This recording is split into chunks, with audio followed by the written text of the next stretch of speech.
Hello auditors, this is Open Zeppelin's Ethernaut Coin Challenge. So over here you can see that this is the smart contract, and in order to solve this challenge, you basically have to retrieve the tokens not after 10 years but instantly. So because this particular contract has a time lock of 10 years, you are not allowed to withdraw your ERC20 tokens. So basically we have to bypass it. And these are some things that you might be helpful. So when you click on this, basically you have this documentation. And over here, let's just go through the goats first. Okay, so over here, this is the smart contract of Naught coined. You can see that the time lock is set to 10 years, the initial supply, the player, which is us. When we click on the get new instance, basically the player will be us.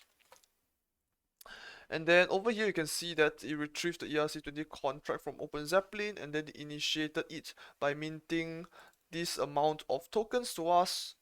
And then over here you can see that it's something interesting. So this particular transfer function has been overwritten, and this is like your own extended slash custom function.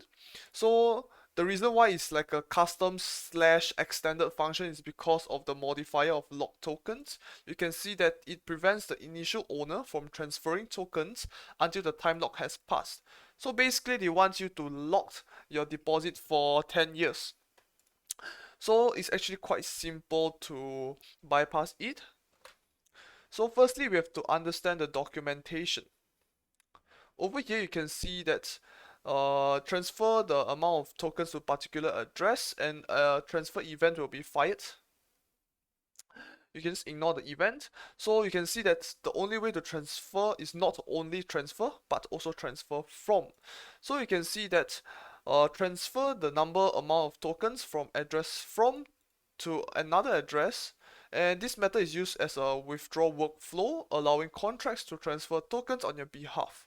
This can be used, for example, to allow a contract to transfer tokens on your behalf or to charge subcurrencies. The function should throw unless the from account address has deliberately authorized the sender of the message via some mechanism. So in order to be authorized, we have to use the approve function, which allow the spender, which is us, to withdraw from your account multiple times up to whatever amount.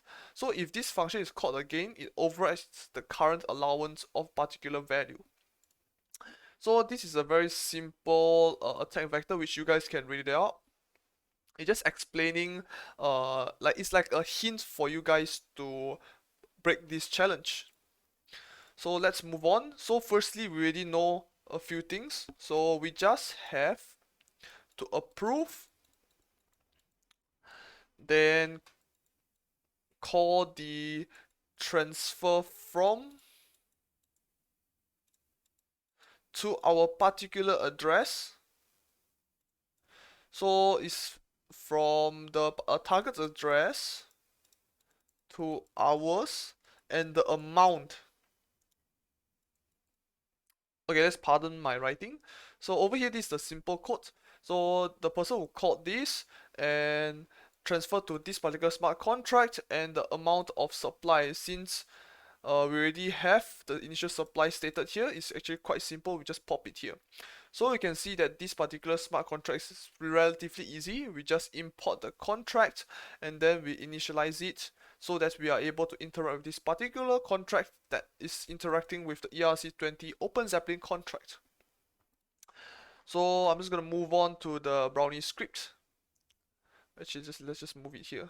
Okay, so it's actually very simple. Firstly, we get the contract address, hacker address, and then we initiate our address, not coin, so that it becomes a Brownie object for us to interact with this particular contract.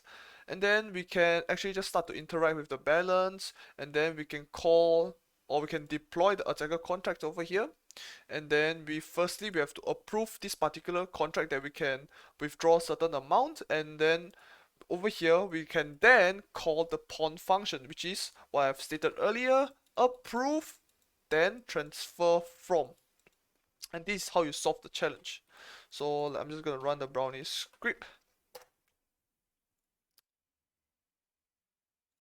Okay, you can see that the contract has been ran, and you can see that the balance of the hacker contract, which is our contract over here, has this amount of token, which is the initial supply. So we have drained all the tokens. So let's just submit the instance, and we should be able to complete this challenge. So if you guys like this tutorial, please hit the like button, and thank you for watching and have a nice day.